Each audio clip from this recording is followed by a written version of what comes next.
नमस्कार दोस्तों, मेरा नाम है प्रदीप चौहान। आज दिन है रविवार का किसी एक बड़ी खबर का विश्लेषण। तो बड़ी खबर इस हफ्ते आपको मालूम है एक ही चल रही है कि जो उत्तर प्रदेश में राम मंदिर में चंदे की चोरी का मामला है, वो मामला बीजेपी के गले की हड्डी बन गया है। बीजेपी संघ और उनसे जुड़े बाकी सभी संस्थानों की इज्जत का फालूदा हो चुका है। लोगों का विश्वास उस पर उठ चुका है। 12 साल में पहली बार यूं लग रहा है कि बीजेपी के पास किसी समस्या का समाधान नहीं है। हेडलाइंस मैनेज नहीं हो रही है। मीडिया, गोदी मीडिया तक सवाल उठा रहा है, रोज उठा रहा है ये चंदा चोरी को लेकर। अब ऐसे में बीजेपी क्या कर सकती है? कोई डेस्परेट मेजर ही ले सकती है। और वो डेस्परेट मेजर क्या हो सकते हैं, ये इन संभावनाओं को जानना बड़ा ज़रूरी है। और दूसरी बात, देश में राजनीतिक कोई बहुत बड़ा बदलाव होने वाला है, ये भी बहुत से लोग कह रहे हैं, और जिसकी शुरुआत हो सकती है जो जल्द ही एक कैबिनेट एक्सपेंशन या कैबिनेट जो बदलाव है, फेरबदल है, वो होगा। उसके बाद मॉनसून सत्र है। बहुत कुछ इन अगले 6 महीनों में, क्योंकि इस साल के 6 महीने बीत गए, अगले 6 महीने शुरू हो गए। लेकिन ये जो सेकंड पार्ट है इस साल का 2026 का, ये बड़ा हैपनिंग होने वाला है, क्योंकि 2027 में बहुत इंपॉर्टेंट विधानसभा चुनाव है।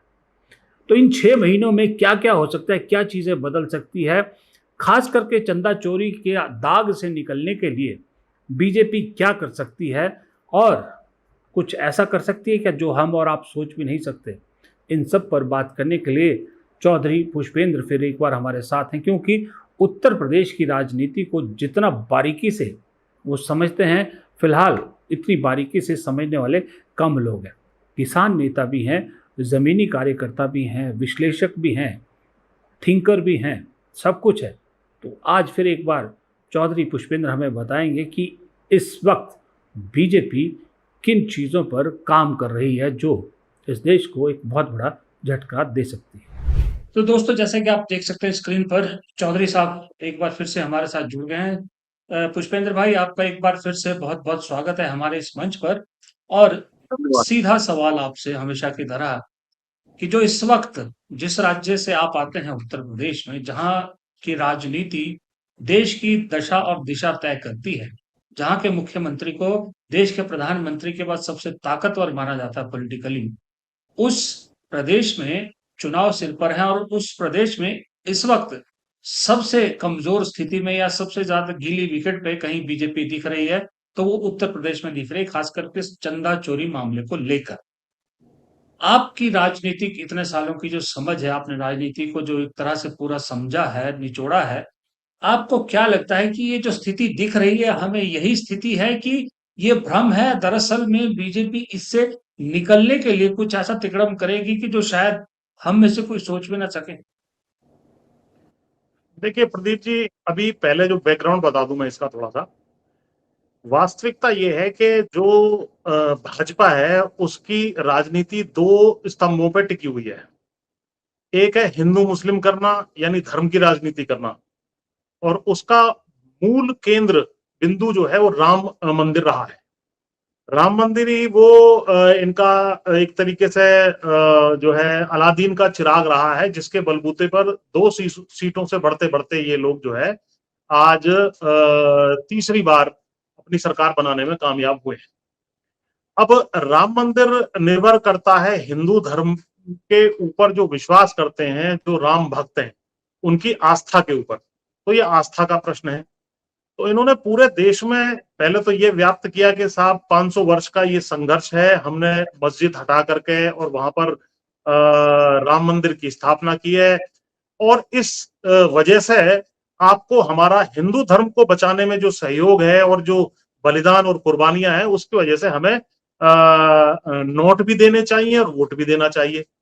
यानी कि जो राम मंदिर बना है वहां पर चढ़ावा भी आता है, और वहां उसके माध्यम से वोट का भी इंतजाम होता है। दूसरा इनका पिलर राष्ट्रवाद का है। राष्ट्रवाद के पिलर पे हम सेपरेटली आएंगे। अब जो धर्म का जो इनका पिलर है, वो लगभग जब से राम मंदिर में चढ़ावा चोरी की बातें सामने उजागर हुई हैं, और बिल्कुल एक ऑर्गेनाइज्ड गैंग की तरह जो है सारा ट्रस्ट काम कर रहा था। और 1990 के बाद से ही जो तमाम चढ़ावे आए या भेंट भक्तों ने दी, पैसे के रूप में, सोना चांदी के रूप में या मूर्तियों के रूप में, उन सब का कोई हिसाब किताब जो है पता नहीं लगा। किस प्रकार से अयोध्या में 2 करोड़ की जमीन खरीदी गई, उसको थोड़ी देर बाद 18 करोड़ में खरीद लिया गया, उसी दिन कुछ घंटे बाद ही। तो ये सब घपले घोटाले वहां पर जमीनों में हुए, चढ़ावे में हुए, और उसके बाद अब जो खुलासा हुआ कि जो दान पत्र वो है, उसके अंदर भी जो ये है, जो दान पात्र में डालते हैं आकर के, करोड़ों की संख्या में पूरे देश का और पूरे विश्व से हिंदू आते हैं, और उसमें जो चंदा चोरी ऑर्गेनाइज तरीके से हो रही है, उससे सारे देश का विश्वास इनके ऊपर से हिल गया है।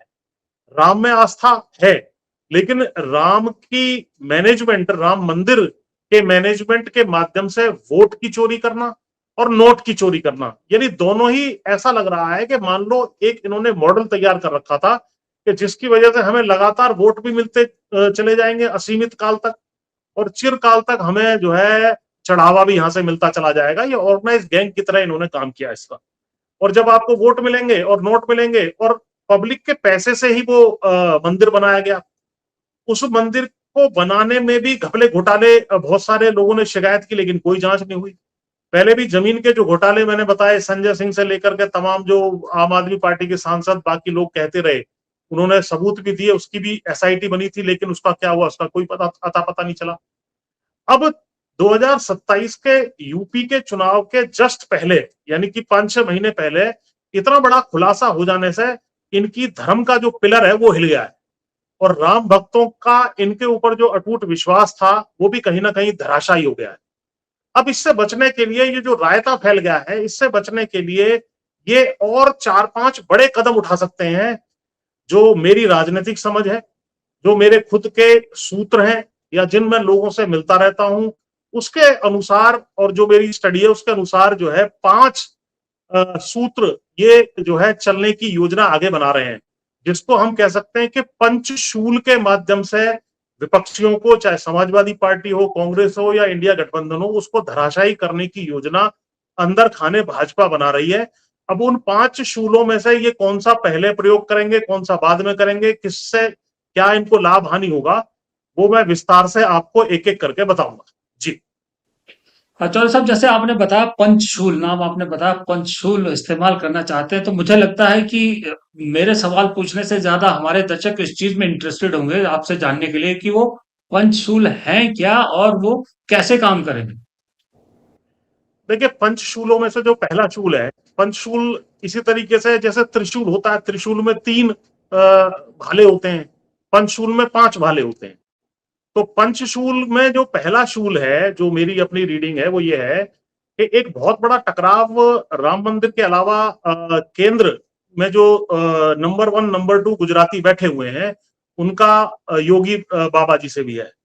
क्योंकि अभी मोदी जी तो कम से कम 2029 तक उनका भविष्य सुरक्षित है, तीसरी बार वो प्रधानमंत्री बन चुके हैं, लेकिन उसके बाद लीडर कौन होगा, प्रधानमंत्री की रेस में कौन होगा, इसके कारण भी एक बहुत बड़ा टकराव गृह मंत्री अमित शाह और योगी जी के बीच में अंदर खाने लगातार चलता रहता है, जिसमें वो ये नहीं चाहते कि भाई योगी जी तीसरी बार जीत करके आए और यहाँ पर सबसे बड़े क्लेमेंट प्रधानमंत्री पद के बन जाएं। क्योंकि 26 लोकसभा सीट की जो गुजरात राज्य है, वहां से अगर 3 बार जीतने के बाद मोदी जी प्रधानमंत्री के क्लेमेंट बन सकते हैं, तो योगी जी तीसरी बार जीतने के बाद जो 80 सीटों का प्रदेश है यूपी, तो उनका दावा तो और ज्यादा मजबूत हो जाएगा। तो ये यूपी हारना भी नहीं चाहते, लेकिन इनको जीतने भी नहीं देना चाहते। ये एक समस्या है। तो इसके जवाब में इन्होंने एक, जो मेरी रीडिंग है, 5-6 महीने से मैं लगातार इनकी कुछ लोगों से, मेरी केंद्रीय मंत्री स्तर तक के लोगों से बातचीत चर्चा होती रहती है, और लोगों से भी मैं देखता समझता रहता हूं। तो उसके लिए एक पहला शूल ये तैयार इन्होंने किया है कि भाई हम क्यों ना उत्तर प्रदेश के 3 हिस्सों में विभाजन कर दें, 3 राज्य बना दें। अब क्योंकि वेस्टर्न यूपी, मध्य यूपी और ईस्टर्न यूपी, अगर हम 3 राज्यों में इसको बांटे, तो लगभग 80 लोकसभा सीटें, 27-27, 26, इस तरह 26-27 के एक हिस्सा बनाया जा सकता है। यानी गुजरात के बराबर अपने आप में 3 राज्यों को समेटे हुए यूपी अकेला है, और इनका मालिक आज की तारीख में जो है योगी जी बने हुए हैं, जो बड़ा खतरा अमित शाह जी के लिए भी है। और आज की तारीख में इनको ये भी लग रहा है कि जो रायता फैला हुआ है राम मंदिर का, कहीं ऐसा ना हो कि इसकी वजह से सारा ही उत्तर प्रदेश तुम्हारे हाथ से निकल जाए। तो ये तिकड़मई बाजी है। और ये जो हम इंटरव्यू आपके साथ कर रहे हैं, इसका मूल उद्देश्य ये है कि भाई इनकी चालों का हम पहले ही खुलासा कर दें, ताकि समाजवादी पार्टी हो, इंडिया गठबंधन हो, चौकस हो जाए। हम उनको सुझाव नहीं दे रहे हैं, हमें जो पता चला है, जो चीजें एनालिसिस में हमें आ रही हैं, ताकि वो चौकस हो जाए, काउंटर मेजर ले सके। वरना जो है चिड़िया जो है खेत चुग जाएगी। तो पहला शूल जो मैं आपको बता रहा था कि यूपी के 3 टुकड़े करने पर गंभीरता से विचार हो रहा है।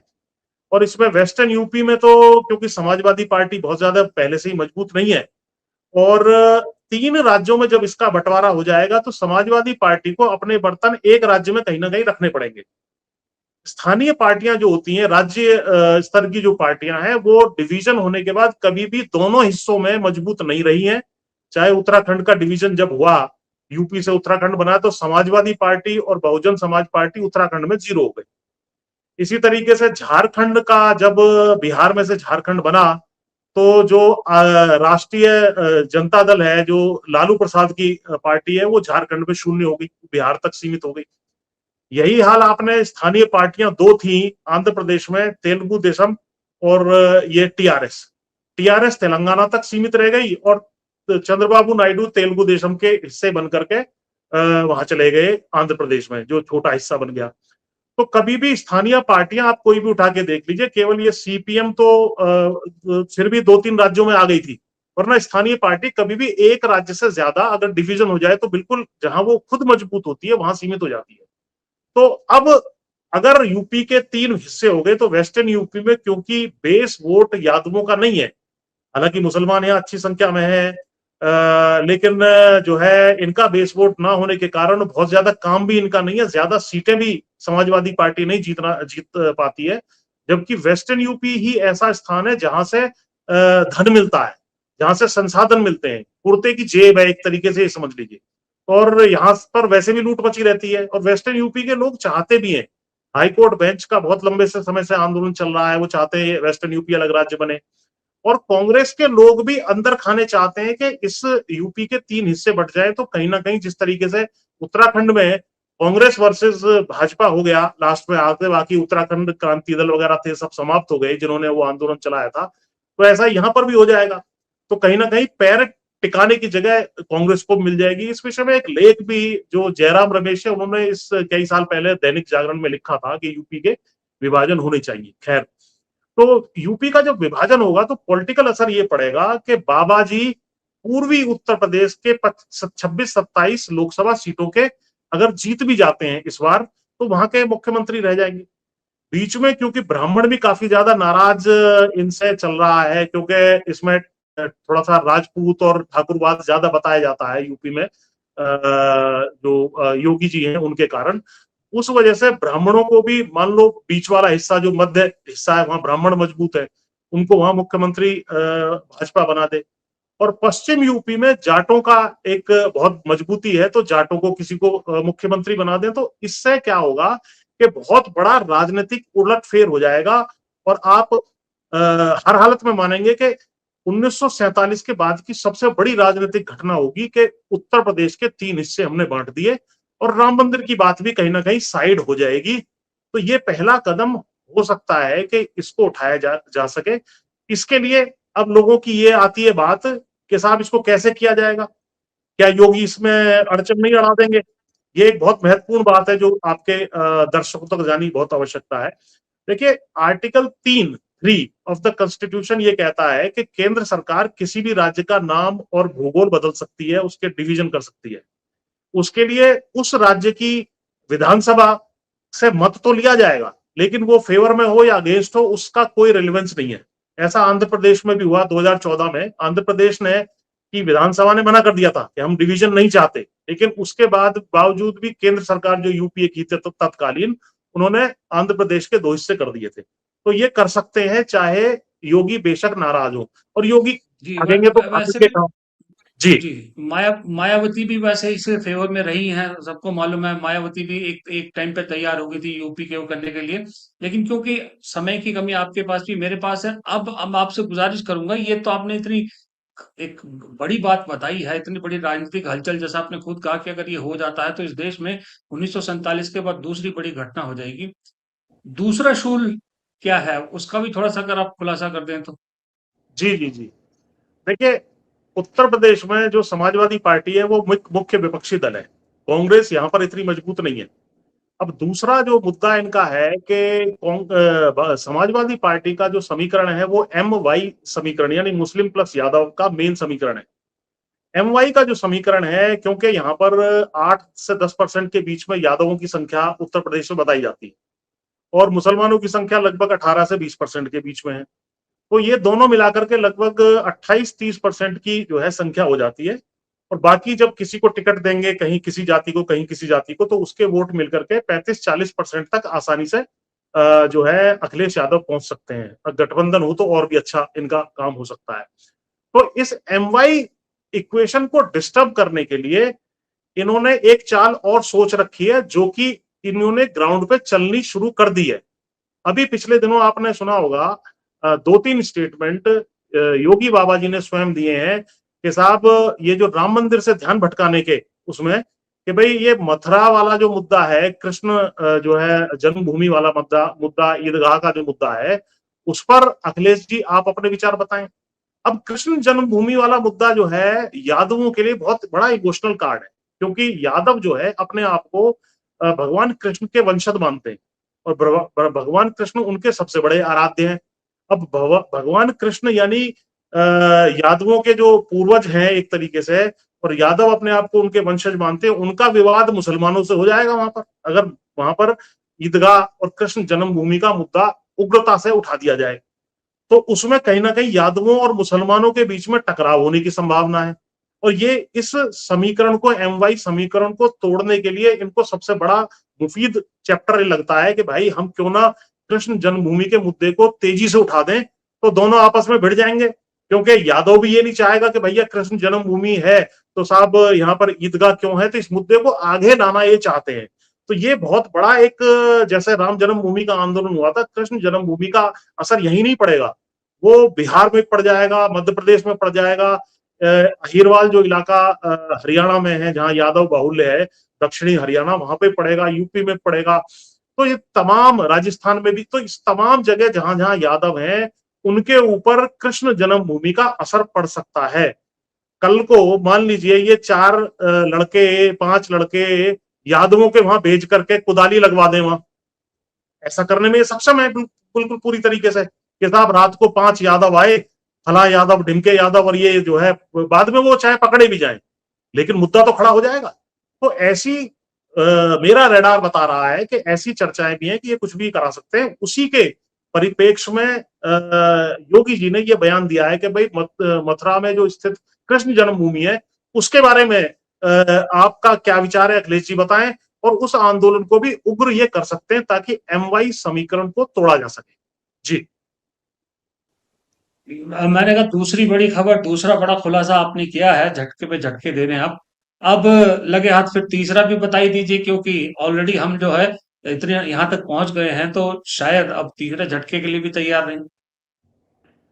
देखिए, एक मुसलमानों का को लेकर के इन्होंने एक पीडीए वाला मामला भी बनाया है, पिछड़ा, दलित और अल्पसंख्यक, समाजवादी पार्टी ने।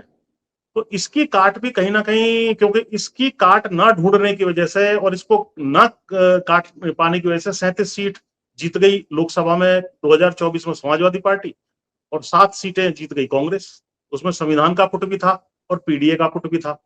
तो पिछड़ा, दलित और अल्पसंख्यक, अब इसको कैसे जो है इस सारे में भी मतलब इनकी डिवीजन की राजनीति है बेसिकली, अगर भाजपा की मानी जाए तो किसको किससे भिड़ा करके लाभ हो, जोड़ करके कोई लाभ नहीं ये लेते हैं, ये भिड़ा करके लाभ लेते हैं। तो एमवाई का मैंने आपको बता ही दिया कि मुसलमानों को यादव से भिड़ाने के लिए कृष्ण जन्मभूमि का मुद्दा उठाया जा सकता है।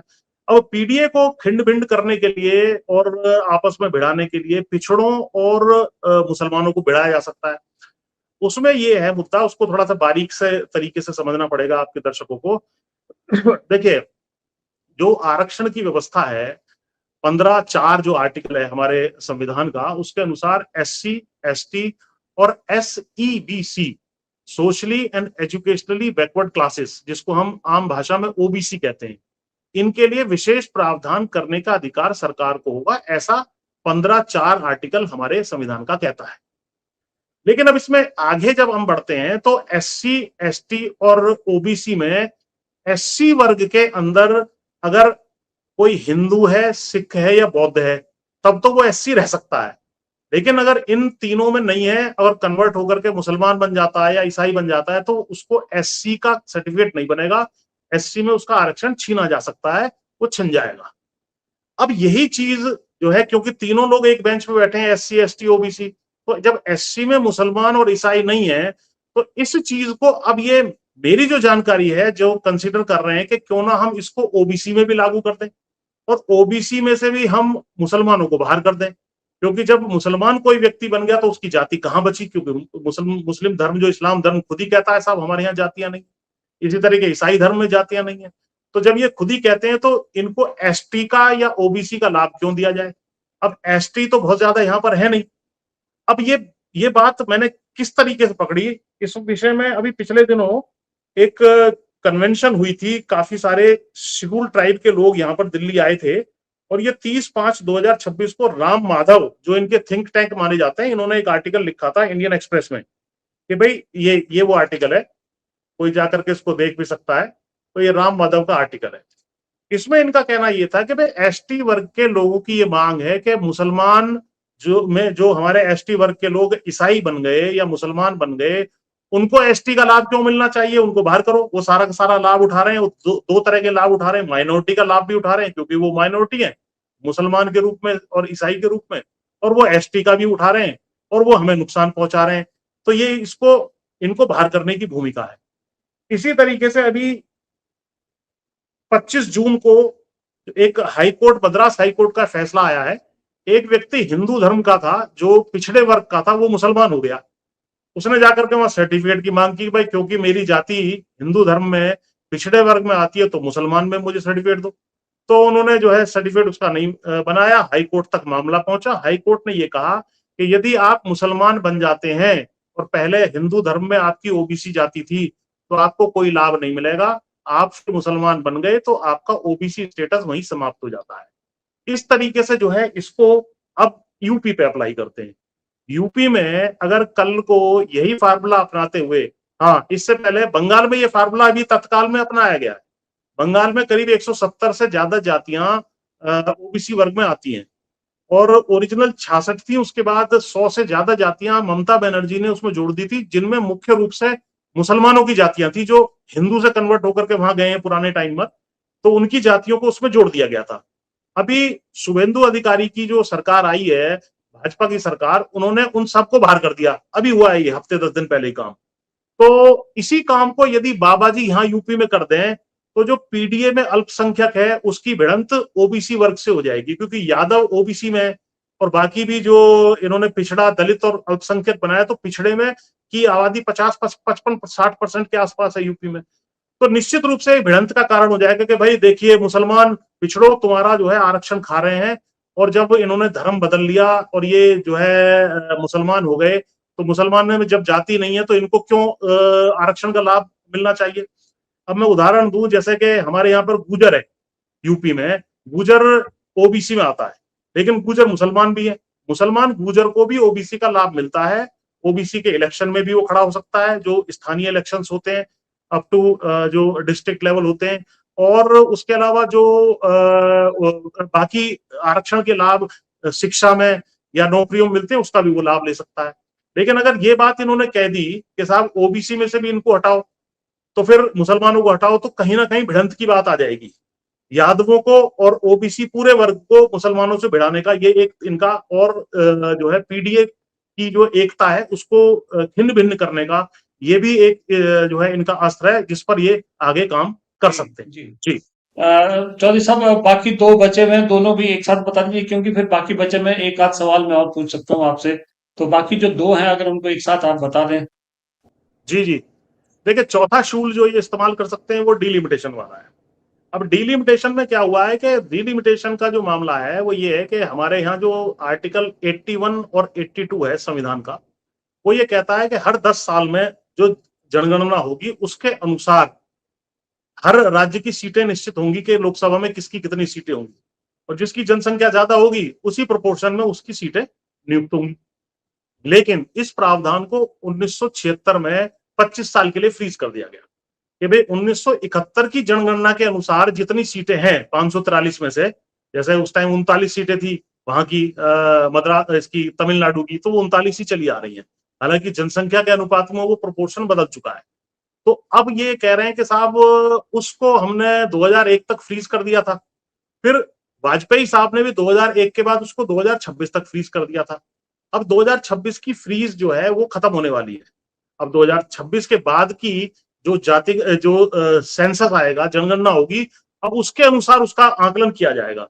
अगर उसके अनुसार आकलन किया जाता है और 543 सीटें नहीं भी बढ़ती हैं, आज जो हम बात कर रहे हैं और जो अमेंडमेंट पीछे अप्रैल में ये लाए थे वो गिर गया था, उसको अगर पास नहीं भी करा पाते हैं तो फिर भी 543 का डिवीजन जो है 2026 के बाद की जो जनगणना होगी, जो 2027 में होने वाली है फरवरी में, उसके रिजल्ट के अनुसार ही परिसीमन करना पड़ेगा, ऐसा हमारा संविधान कहता है, जिसको कोई रोक नहीं सकता, क्योंकि संविधान में लिखी हुई बात करनी पड़ेगी, डिलिमिटेशन कमीशन बनेगा। तो उसमें क्या होगा कि अगर 543 सीटें ही रहती हैं तो लगभग 40 सीटें दक्षिण के राज्यों की कम हो जाएंगी और नॉर्थ की हिंदी बेल्ट की बढ़ जाएंगी। अब क्योंकि हिंदी बेल्ट में ये जीतते रहते हैं, भाजपा वाले मजबूत हैं, और दक्षिण में जो है कांग्रेस मजबूत है, तो कांग्रेस चाहती है कि भाई सीटें उसी प्रोपोर्शन में बनी रहे जैसी 71 में थी। ये कहेंगे कि साहब क्योंकि हम मजबूत हैं यहाँ पर तो हम जनसंख्या के अनुपात में क्यों ना करें। मान लीजिए एक राज्य में की जनसंख्या 1 करोड़ है, एक की 3 करोड़ है, तो 1 करोड़ वाले को अगर 10 लोकसभा की सीटें मिलेंगी तो 3 करोड़ वालों को 30 मिलनी चाहिए। ऐसा तो नहीं है उसको 20 दे देंगे आप, क्योंकि जनसंख्या उसकी जो है उसी प्रोपोर्शन में होनी चाहिए। तो कानून और संविधान यही कहता है कि प्रोपोर्शनेट होना चाहिए, लेकिन अगर वो प्रोपोर्शनेट नहीं है तो कहीं ना कहीं संविधान का उल्लंघन हो रहा है। इस चीज को 25-25 साल के 2 बार अमेंडमेंट करके फ्रीज किया गया कि चलो अभी 50 साल का इनको गैप दे देते हैं। उसके बाद क्योंकि दक्षिण वाले राज्य कहते हैं साहब हमने जनसंख्या कंट्रोल कर ली, नॉर्थ वालों ने जनसंख्या अपनी बढ़ा ली, तो इस कारण से ये विवाद चला आ रहा है। तो अब ये कह सकते हैं यूपी के पॉइंट ऑफ व्यू से कि देखिए अगर हम जनसंख्या के अनुपात में करते हैं और जो इनको 50% सीटें बढ़ाने वाला मामला चल रहा है तो 850 सीटें हो जाएंगी, तो उस हिसाब से जनसंख्या के अनुपात में 140 सीटें बनती है यूपी की। तो ये अखिलेश यादव के ऊपर आरोप लगा सकते हैं कि देखो आपकी 140 सीटों को ये आदमी बढ़ने नहीं दे रहा है, ये हमारा समर्थन नहीं कर रहा है, तो ये तो सारे यूपी का दुश्मन है। देखो राजस्थान की सीटें भी 25 से बढ़ के 48 हो सकती हैं, मध्य प्रदेश की, बिहार की सभी सीटें बढ़ जाएंगी। तो ये कहेंगे कि साहब देखिए उत्तरी राज्यों के साथ इतना बड़ा अन्याय कर रहे हैं कि 50 साल तक हम जो रोटियां हमारे हिस्से आनी थी वो हमने दक्षिण वालों को दे दी, ये चाह रहे हैं फिर से उनको ही देते रहे। तो ये बड़ा एक विवाद खड़ा हो सकता है जिसमें ये अखिलेश यादव को या इंडिया गठबंधन को नॉर्थ के राज्यों में कहीं ना कहीं टारगेट कर सकते हैं और अपना राजनीतिक लाभ ले सकते हैं। तो ये इनका एक और फार्मूला है। और अंतिम बात जो पांचवा शूल है वो है पार्टियों को तोड़ने वाली जो बात हमने पहले भी आपके चैनल पे बताई थी कि भाई ममता बनर्जी को तोड़ दिया, इसको शरद पवार, शिवसेना को तोड़ दिया, शरद पवार का नंबर कभी भी आ सकता है। तो उसी चीज को अगर डिलिमिटेशन के मामले में समर्थन समाजवादी पार्टी इनको नहीं देती है तो समाजवादी पार्टी को तो नीचा तो दिखाया जाएगा कि आप क्या मद्रास की पॉलिटिक्स कर रहे हो, तमिलनाडु कर रहे हो, कि आप यहाँ सीटें कटवा रहे हो हमारी, जितनी हमारे जनसंख्या के हिसाब से नहीं चाहिए। और इनकी पार्टी को तोड़ने का बंदोबस्त भी किया जा सकता है। अगर 220 तक भी, मेरा अंदाजा है 220 तक भी ये ले आए, पूरा यूपी नहीं भी बटा, 220 तक सीटें समाजवादी पार्टी जीत भी गए, तब भी जिस प्रकार से मध्य प्रदेश में सिंधिया की मदद लेकर के इन्होंने 20-25 सीटें, आपको याद होगा, तोड़ दी थी, सरकार पलट दी थी, उसी तरीके से यहां पर भी प्रयोग ये कर सकते हैं। उससे पहले डिमोरलाइज करने के लिए इंडिया गठबंधन को पहले भी सीटें तोड़ सकते हैं, इनके लोकसभा के सांसद तोड़ सकते हैं। तो तोड़फोड़ वाला जो है शूल इनके पास है। तो ये पंचशूल की रणनीति से विपक्ष को धराशायी कर सकते हैं। मैं सचेत करने के माध्यम से, सचेत करने की नियत से विपक्ष को बता रहा हूं कि भाई ये इस पर चर्चा कर रहे हैं, बातचीत कर रहे हैं, इसको तत्काल आप इसका काउंटर सोचिए। जी चौधरी साहब, एक सवाल जो इमीडिएटली फिर मेरे दिमाग में आता है कि आपने जो 5 बताए सारी चीजें, यूपी तोड़ने से लेकर पार्टी तोड़ने तक, सबसे पहला सवाल मेरा ये है कि जो चंदा चोरी का मुद्दा है वो इस वक्त डेंट कर रहा है, पूरे देश में डेंट कर रहा है, तो इन सब तरीकों से क्या इमीडिएट रिलीफ मिलेगा? और दूसरी बात, अगर उत्तर प्रदेश का जो चुनाव है, उत्तर प्रदेश के चुनाव तक क्या वक्त है कि इतना जो है वो ये सब कर पाए? इतना इतना वक्त है क्या? देखिए, इसमें प्रदीप जी जो भी मैंने काम बताए, इसमें कोई कॉन्स्टिट्यूशनल अमेंडमेंट की आवश्यकता नहीं है, केवल डीलिमिटेशन में है। डीलिमिटेशन में तो ये इनके मुंह पे काला स्पोत देंगे कि साहब आपने उत्तर प्रदेश की सीटें, बिहार की सीटें, राजस्थान की सीटें, मध्य प्रदेश की सीटें उठा करके दक्षिण भेज दी। दक्षिण वालों से इनको कोई मतलब नहीं है, क्योंकि दक्षिण वाले इनको सीट ही नहीं दे रहे। तो आदमी कहेगा कि साहब आप समाजवादी पार्टी वालों, तुम तो जो है यूपी की सीटों की रक्षा नहीं कर पा रहे हो। और जनता के बीच में अभी ये मुद्दा गया नहीं है, लेकिन जब मजबूती से जाएगा कि भाई यूपी की तो 140 सीटें हो सकती हैं, अगर 850 सीटें लोकसभा की होती हैं, तो फिर किस आधार पर भी तुम इनसे इनको 120 सीटें दे रहे हो? तो ये कहीं ना कहीं जो है, कहीं ना कहीं अधिकार का मुद्दा है जनसंख्या के अनुपात में। इसी तरीके से आपने जो यूपी डिवीजन का मैंने बताया, इसमें तो इसको तो इसी विधानसभा के सत्र में अभी लोकसभा के सत्र में जो आगामी है 2 हफ्ते बाद या 1 डेढ़ हफ्ते बाद शुरू होने वाला है, 8-10 दिन बाद, जुलाई में ही, तो उसमें कर सकते हैं। इसमें कोई मतलब इनसे जो भी प्रक्रिया है कर कुरा करके या उसको ला करके, सिंपल प्रोसीजर है, उसमें ज्यादा लंबा चौड़ा कॉन्स्टिट्यूशनल अमेंडमेंट उसमें भी नहीं है। सिंपल मेजोरिटी से वो बिल पास होना है, वो उसको किया जा सकता है। बाकी ये जो कृष्ण जन्मभूमि वाला है, इसमें तो ना तो लोकसभा की जरूरत है ना विधानसभा की जरूरत है, इसको तो जो है केवल भीड़ को भड़काना है। इसी तरीके से जो ओबीसी में से बाहर करने की बात है मुसलमानों को, उसमें भी कोई कॉन्स्टिट्यूशनल अमेंडमेंट नहीं है। उसके लिए तो ये सिंपल एक, इसको कहते हैं कॉन्स्टिट्यूशन शेड्यूल कास्ट ऑर्डर 1950, ये था जो शेड्यूल कास्ट का था, ये है मेरे पास। तो ये इस तरह का एक ऑर्डर जो है ओबीसी का आ जाएगा कि भैया हमने ओबीसी में से भी मुसलमानों को बाहर कर दिया, और अगर कोई कोर्ट में जाए तो कोर्ट तो इन्हीं के पक्ष में फैसला दे रहे हैं। तो ऐसा कोई भी मुद्दा नहीं है, पार्टी तोड़ने का भी कोई संसद में जाके तो पार्टी टूटनी नहीं है, वो तो बाहर से कैलकुलेशन होनी है, पैसे की कैलकुलेशन होनी है, या सीबीआई के माध्यम से होना है। तो सारी की सारी चीजें इनके विद इन रेंज है। अब ये रायता फैलाएंगे, उसका लाभ लेंगे, या इनमें से कुछ काम करेंगे, या क्योंकि इससे क्या होगा कि योगी भी ढेर होते हैं, अखिलेश भी ढेर हो जाएंगे, और इनकी सारा ध्यान जो अभी मंदिर की तरफ चला गया, उससे दूसरी तरफ ध्यान भटक सकता है, ऐसा मेरा अंदाजा है। ठीक। चौधरी साहब, जैसा आपने उत्तर प्रदेश को लेकर बताया कि योगी भी ढेर हो जाएंगे, मुलायम समाजवादी पार्टी को नुकसान होगा, सब कुछ होगा, कांग्रेस का पॉइंट ऑफ व्यू से कैसे देख रहे हैं आप? कांग्रेस के लिए कैसे रहेंगे फिर? कांग्रेस को आपने शुरू में कहा कि अगर 3 टुकड़ों में बट जाता तो कांग्रेस के लिए होप पैदा होती है, या उसके अलावा ये जो बाकी 4 तरीके करते हैं उसमें कांग्रेस के लिए कोई स्कोप बनता है? नहीं, देखिए, यूपी डिवीजन में तो कोई आपत्ति कांग्रेस को भी नहीं है, क्योंकि वेस्टर्न यूपी में कम से कम आगे की पॉलिटिक्स कांग्रेस वर्सेस बीजेपी हो जाएगी, तो यहाँ पर अल्टरनेट और कोई नहीं है। और मध्य में और पूरब में क्या होगा, क्योंकि वो भी एक राज्य तो खाली करना पड़ेगा अखिलेश यादव को, मध्य में इटावा वगैरह मध्य में आएंगे, तो वो वहां तक सीमित हो जाएंगे। तो कांग्रेस का निश्चित रूप से स्कोप बढ़ेगा। इस विषय में जवाहरलाल नेहरू जी भी एक बार पार्लियामेंट में बोला था, इसको कोट किया है, जो मैंने आर्टिकल बताया जयराम रमेश जी का, उसमें उन्होंने कोट किया उस चीज को भी। तो वो इसके फेवर में रहे हैं कि भाई ठीक है, यूपी के भी डिवीजन होनी चाहिए।